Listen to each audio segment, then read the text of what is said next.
Bonjour chers compatriotes, bonjour à tous. Je suis Eli Kamano, pour celles et ceux qui ne me connaissent pas encore. Je suis artiste, auteur, compositeur et panafricaniste. Et je sais que beaucoup se sont demandé pourquoi je suis resté silencieux pendant un certain temps. Je voudrais leur dire que ce silence n'était ni une fuite, ni un renoncement au combat. C'était un choix personnel. J'ai volontairement observé un moratoire face à la dégradation dramatique de la situation sociopolitique de notre pays. Et aujourd'hui, je reprends la parole. Je reprends la parole parce que le moment l'exige. Et dans cette vidéo, je vais vous expliquer comment des fossoyeurs de la République et des apatrides issus de différentes entités de notre société ont, pour préserver leur unique intérêt, progressivement conduit Mamadi Doumbouya à sa perte. Partagez cette vidéo, elle est pertinente. Je ne souhaitais pas intervenir parce qu'il est souvent épuisant, très épuisant de parler à un peuple qui applaudit ses propres bourreaux. Très épuisant. Il est douloureux d'ailleurs de se sacrifier aussi pour un peuple qui ne ressent aucune empathie pour ceux qui ont décidé de se sacrifier pour sa cause. Et bien voilà, un peuple qui préfère danser sur l'autel du gain facile, de la peur, de la manipulation et de la courberie. Mais comme le dit l'adage, au royaume des aveugles, le borgne est roi. Alors si tel est le destin que Dieu m'a imposé, je l'assumerai. Je l'assumerai.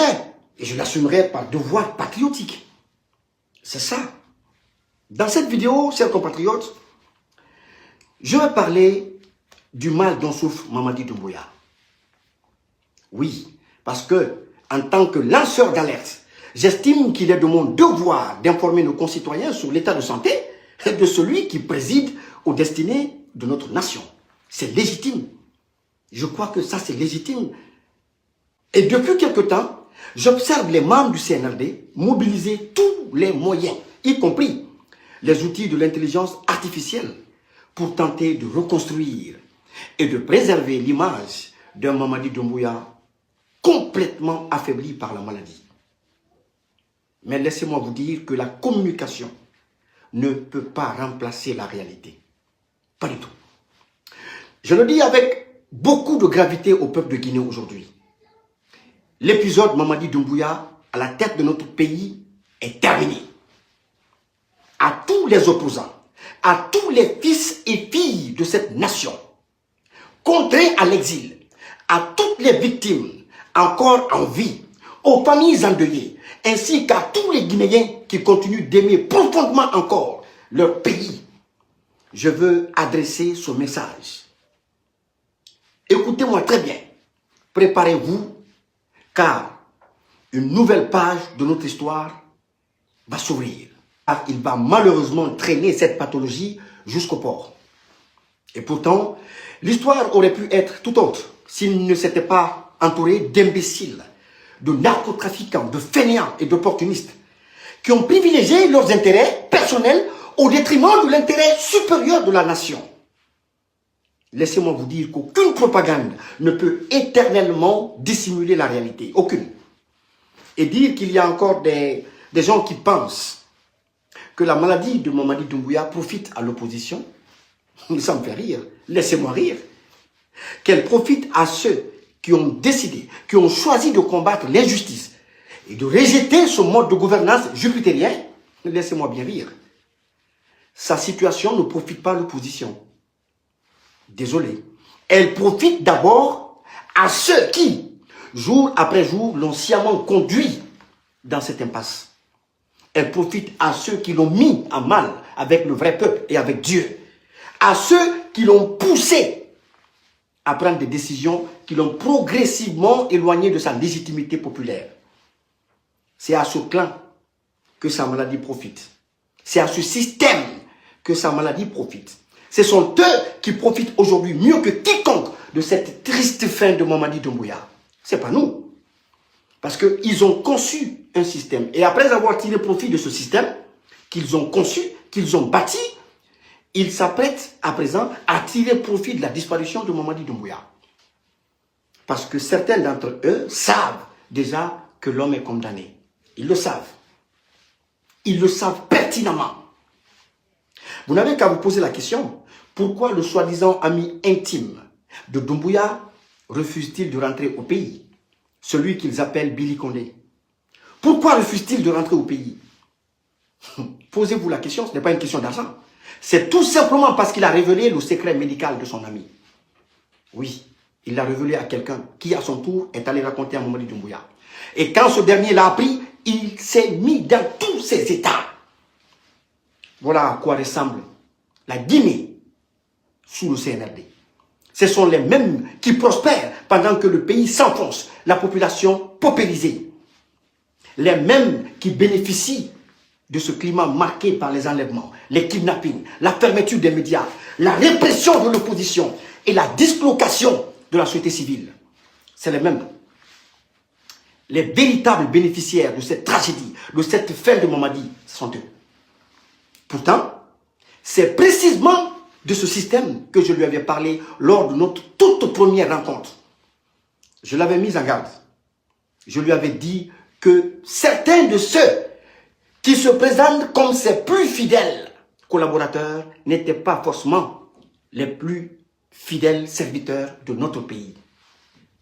Il ne m'a pas écouté. Ou du moins, il a écouté et il a mis de côté mes conseils. Voilà. Aujourd'hui, je suis convaincu qu'il mesure le prix de certaines décisions qu'il a prises. Il regrette d'avoir écouté Dansa Kourouma, qui lui a conseillé de décimer la société civile dans un seul but, dans le but d'écraser ceux qui pouvaient potentiellement lui faire de l'ombre. C'est clair. Il regrette d'avoir écouté Dansa Kourouma, je le sais là où il est aujourd'hui. Il regrette d'avoir écouté Ousmane Gawal, qui lui avait conseillé d'écraser l'opposition, en l'occurrence l'URDG et son président, El-Hassil Oudalin Diallo. J'en sais quelque chose. Je suis convaincu qu'il regarde son parcours avec autre regard, avec beaucoup de regrets, et qu'il s'interroge sur les conseils que je lui donnais. Chers compatriotes, lorsqu'un crime est commis, lorsqu'un drame frappe une nation, une enquête sérieuse commence toujours par une question simple. À qui profite le crime? Posez-vous cette question. À qui profitent les enlèvements? À qui profitent les kidnappings? À qui profite la fermeture des médias?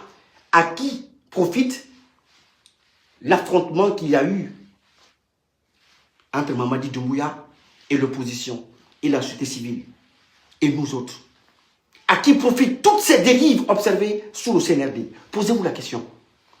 Croyez-vous sincèrement que tout cela profite à Mamadi Doumbouya?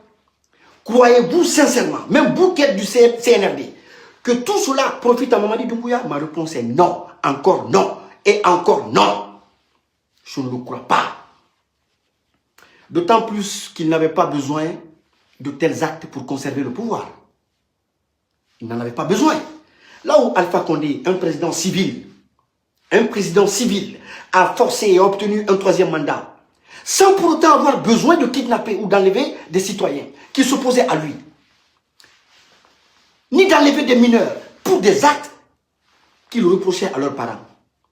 À votre avis, Doumbouya qui est militaire et armé jusqu'aux dents, avait-il besoin de violenter et de maltraiter les Guinéens à ce point pour conserver le pouvoir? Je dirais non, mes frères. Chers compatriotes, je dirais non. Il n'avait qu'à barricader les zones hostiles à sa volonté de rester au pouvoir, engager des poursuites pour troubles à l'ordre public contre les activistes, contre nous autres, contre les phoniqués et autres, comme il l'a fait avec Aliouba. Parce que je préfère voir un Aliouba aujourd'hui en prison plutôt que mort.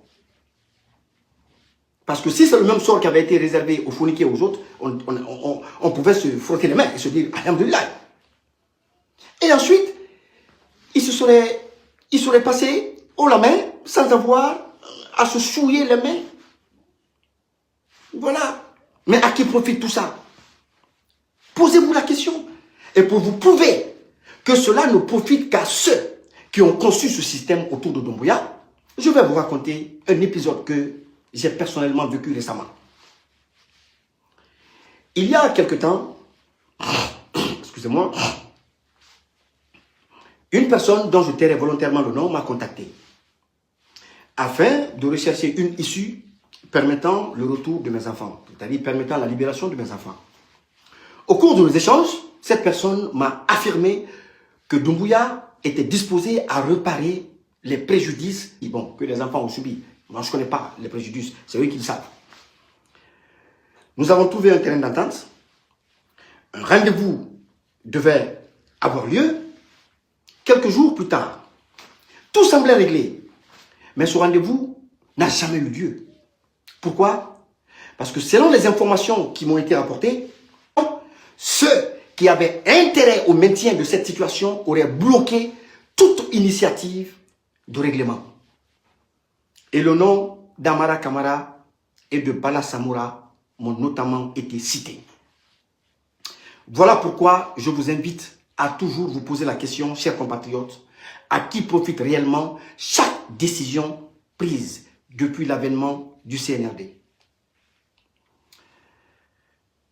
Ces gens ont embarqué Mamadi Doumbouya dans des chantiers qui n'en valaient pas la chandelle, dans des guerres qui ne le concernaient pas, et dans une déviance spirituelle qui le met ouvertement en porte-à-faux aujourd'hui avec Dieu. Parce que quand on est chef, il y a des causes pour lesquelles le sang ne doit pas couler par notre épée. Non. Sinon, on attire inéluctablement la colère divine. Voilà pourquoi le pays est fréquemment frappé par des catastrophes naturelles. Si ce n'est pas des accidents où une quinzaine, une vingtaine de personnes perdent la vie, ce sont des éboulements de terrain dans lesquels un nombre incalculable de personnes disparaissent. Ce n'est pas fortuit. Les âmes sont en train d'errer dans la nature, en Guinée. Aujourd'hui, Mamadi Doumbouya se cherche partout, à Singapour, en Indonésie. Et voilà qu'on nous apprend qu'il serait en Grèce. Alors qu'il séjourne dans un centre hospitalier à Chypre. Ni son argent, ni la richesse colossale qu'il a amassée dans les caisses de l'État ne peuvent le sauver. Pendant ce temps, Dansa Kourouma se gave très bien à la tête d'une assemblée illégitime, se prenant pour le dauphin constitutionnel qui prendrait la tête du pays lorsque Doumbouya tomberait. Voilà, il prépare déjà l'après Doumbouya. Où est Amara Kamara? Il est au secrétariat de la présidence, en train de manipuler Interpol pour une histoire de fesses. Où est Djiba Diakité et tous les autres? Ils sont bien portants, ricanant, bras dessus, bras dessous, et préparant l'après Doumbouya. Pendant que ce dernier vit le pire moment de sa vie du côté de Chypre, loin du pouvoir qu'il a conquis avec les armes et avec les hommes qu'il a trahis. Chers compatriotes, je voudrais vous inviter à vous préparer, car l'épisode Doumbouya à la tête de notre pays est terminé. Préparez-vous à rentrer au pays, parce que ceux qui ont utilisé Doumbouya pour vous exclure sont aujourd'hui plus embarrassés que vous qui êtes en exil. Je vous le dis, et je sais pourquoi je le dis. Je le dis en connaissance de cause. Présentement, ils sont au four et au moulin pour préparer sans incidence l'après Doumbouya. Mais quoi qu'il en soit, quoi qu'il arrive, leur système ne résistera pas. Ne résistera pas à l'après Doumbouya parce qu'aucun système n'a résisté après la mort et la disparition des dictateurs dans son pays. En ce qui concerne les enfants, je voudrais vous dire que tôt ou tard, vos enfants paieront pour le mal que vous leur faites subir. Tôt ou tard, ils paieront. Préparez-vous, patriotes, préparez-vous, car le moment est venu pour rentrer à la maison. À bientôt.